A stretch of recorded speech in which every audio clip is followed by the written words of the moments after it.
অৰুণোদয় 3.0 কৰ্তন হ'ব পাৰে আপোনাৰো নাম। এতিয়াৰে পৰা বাছি বাছিহে চৰকাৰে প্ৰদান কৰিব অৰুণোদয়। ঘৰত চৰকাৰী চাকৰিয়াল থাকিলে নাপাব অৰুণোদয়। আৰ্থিক অৱস্থা উন্নত হ'লেও নাম কৰ্তন হ'ব পাৰে আপোনাৰ। অৰুণোদয় 3.0 কৰ্তন হ'ব পাৰে আপোনাৰো নাম। এতিয়াৰে পৰা বাছি বাছিহে চৰকাৰে দিব অৰুণোদয়। ঘৰত চৰকাৰী চাকৰিয়াল থাকিলে নাপাব অৰুণোদয়। আৰ্থিক অৱস্থা উন্নত হ'লেও নাম কৰ্তন হ'ব পাৰে আপোনাৰ। অৰুণোদয় পাই থকাসকলে কৰিব লাগিব বিশেষ কাম। চৰকাৰে বিচাৰ বিবেচনা কৰিহে যোগ্য হিতাধিকাৰীক অৰুণোদয় প্ৰদান কৰিব। 15 ডিচেম্বৰৰ পৰা গাঁও সভাত নাম দিব লাগিব হিতাধিকাৰীসকলে। নতুনকৈ হাজাৰ হাজাৰ মহিলাক চৰকাৰে প্ৰদান কৰিব অৰুণোদয় আঁচনি। ৰেচন কাৰ্ড থাকিলে অৰুণোদয়ৰ বাবে কৰিব পাৰিব আবেদন। 15 পৰা 28 ডিচেম্বৰলৈকে হ'বলগীয়া গাঁও সভাত নাম দাখিলৰ আহ্বান জনাইছে মুখ্যমন্ত্ৰী ডক্টৰ হিমন্ত বিশ্ব শৰ্মাই। এই মুহূৰ্তত লেংগেল বাতৰি সমুদ্ৰৰ জনাইছে এই গুৰুত্বপূৰ্ণ খবৰটো যে অৰুণোদয় 3.0 কৰ্তন হ'ব পাৰে আপোনাৰো নাম।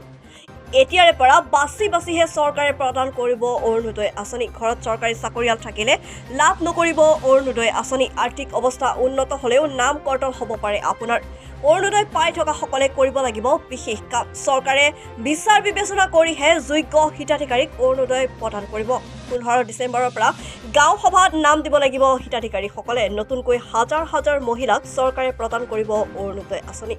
ৰেচন কাৰ্ড থাকিলে অৰুণোদয়ৰ বাবে কৰিব পাৰিব আবেদন। 15 পৰা 28 ডিচেম্বৰলৈকে হ'বলগীয়া গাঁও সভাত নাম দাখিলৰ আহ্বান জনাইছে মুখ্যমন্ত্ৰী ডক্টৰ হিমন্ত বিশ্ব শৰ্মাই।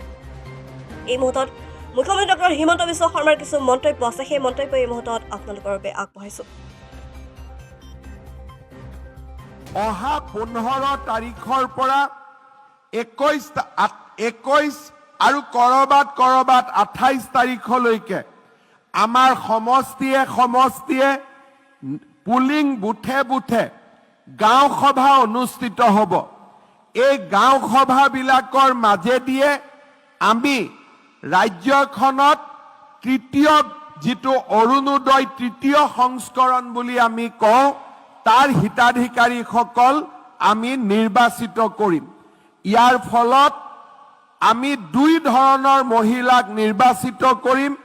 এটা হৈছে যিসকলে পুৰণা অৰুণোদয় পাই আছে তেওঁলোকে নতুনকৈ অৰুণোদয় পাব যোগ্য হয় নে নহয় তাৰ বিষয়ে আমি বিচাৰ আৰু বিবেচনা কৰিম। অৰ্থাৎ কোনোবা যদি কাৰোবাৰ ঘৰত এই সময়ছোৱাত চৰকাৰী চাকৰি হৈছে, আৰ্থিক অৱস্থাৰ উন্নতি হৈছে, তেতিয়াহ'লে তেওঁলোকে অৰুণোদয় তৃতীয়টোৰ বাবে তেওঁলোক হিতাধিকাৰী হিচাপে নাথাকিব।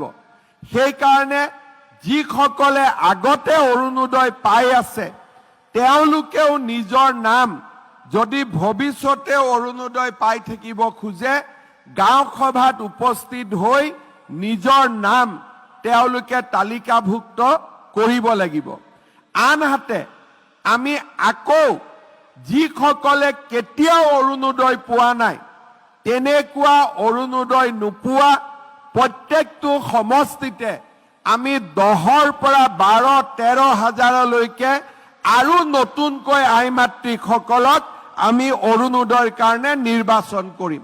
অৰ্থাৎ যোৰহাট সমষ্টিত, মৰিয়নি সমষ্টিত আগতে যদি 27,000 মহিলাই এই আঁচনি পাই আছিলে, অহা 15ৰ পৰা 28 তাৰিখৰ ভিতৰত আমি 40,000 একোটা সমষ্টিত আমি অৰুণোদয় আঁচনিৰ বাবে হিতাধিকাৰী নিৰ্বাচন কৰিম। সেইবাবে আমাৰ যিসকল আই মাতৃয়ে আগতে অৰুণোদয় পাই আছে, নতুনকৈও পাই থাকিব খোজে, তেখেতসকলেও যাতে নিজৰ নাম আকৌ এবাৰ হিতাধিকাৰী হিচাপে সন্নিৱিষ্ট কৰে আৰু যিসকলে কেতিয়াও অৰুণোদয় পোৱা নাই কিন্তু ঘৰত এখন ৰেচন কাৰ্ড আছে তেওঁলোকে যাতে নিজৰ নাম অৰুণোদয় তালিকাত সন্নিৱিষ্ট কৰিব পাৰে তাৰ কাৰণেও চৰকাৰে 15 তাৰিখৰ পৰা 28 তাৰিখলৈকে যি সুবিধা আগবঢ়াইছে সেই সুবিধা গ্ৰহণ কৰিবৰ বাবে মই সকলোকে অনুৰোধ জনাম। অহা 15 তাৰিখৰ পৰা 21 আৰু কৰবাত 28 তাৰিখলৈকে আমাৰ সমষ্টিয়ে পুলিং বুথে গাঁও সভা অনুষ্ঠিত হ'ব। এই গাঁও সভাবিলাকৰ মাজেদিয়ে আমি ৰাজ্যখনত তৃতীয় যিটো অৰুণোদয় তৃতীয় সংস্কৰণ বুলি আমি কওঁ তাৰ হিতাধিকাৰীসকল আমি নিৰ্বাচিত কৰিম। ইয়াৰ ফলত আমি দুই ধৰণৰ মহিলাক নিৰ্বাচিত কৰিম। এটা হৈছে যিসকলে পুৰণা অৰুণোদয় পাই আছে তেওঁলোকে নতুনকৈ অৰুণোদয় পাব যোগ্য হয় নে নহয় তাৰ বিষয়ে আমি বিচাৰ আৰু বিবেচনা কৰিম। অৰ্থাৎ কোনোবা যদি কাৰোবাৰ ঘৰত এই সময়ছোৱাত চৰকাৰী চাকৰি হৈছে, আৰ্থিক অৱস্থাৰ উন্নতি হৈছে, তেতিয়াহ'লে তেওঁলোকে অৰুণোদয় তৃতীয়টোৰ বাবে তেওঁলোক হিতাধিকাৰী হিচাপে নাথাকিব। সেইকাৰণে যিসকলে আগতে অৰুণোদয় পাই আছে তেওঁলোকেও নিজৰ নাম যদি ভৱিষ্যতে অৰুণোদয় পাই থাকিব খোজে গাঁও সভাত উপস্থিত হৈ নিজৰ নাম তেওঁলোকে তালিকাভুক্ত কৰিব লাগিব। আনহাতে আমি আকৌ যিসকলে কেতিয়াও অৰুণোদয় পোৱা নাই তেনেকুৱা অৰুণোদয় নোপোৱা প্ৰত্যেকটো সমষ্টিতে আমি 10ৰ পৰা 12-13 হাজাৰলৈকে আৰু নতুনকৈ আই মাতৃসকলক আমি অৰুণোদয়ৰ কাৰণে নিৰ্বাচন কৰিম।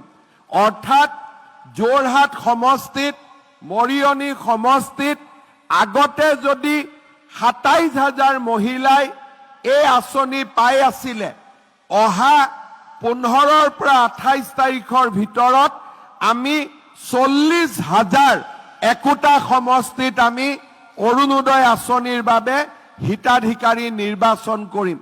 সেইবাবে আমাৰ যিসকল আই মাতৃয়ে আগতে অৰুণোদয় পাই আছে, নতুনকৈও পাই থাকিব খোজে, তেখেতসকলেও যাতে নিজৰ নাম আকৌ এবাৰ হিতাধিকাৰী হিচাপে সন্নিৱিষ্ট কৰে আৰু যিসকলে কেতিয়াও অৰুণোদয় পোৱা নাই কিন্তু ঘৰত এখন ৰেচন কাৰ্ড আছে তেওঁলোকে যাতে নিজৰ নাম অৰুণোদয় তালিকাত সন্নিৱিষ্ট কৰিব পাৰে তাৰ কাৰণেও চৰকাৰে 15 তাৰিখৰ পৰা 28 তাৰিখলৈকে যি সুবিধা আগবঢ়াইছে সেই সুবিধা গ্ৰহণ কৰিবৰ বাবে মই সকলোকে অনুৰোধ জনাম।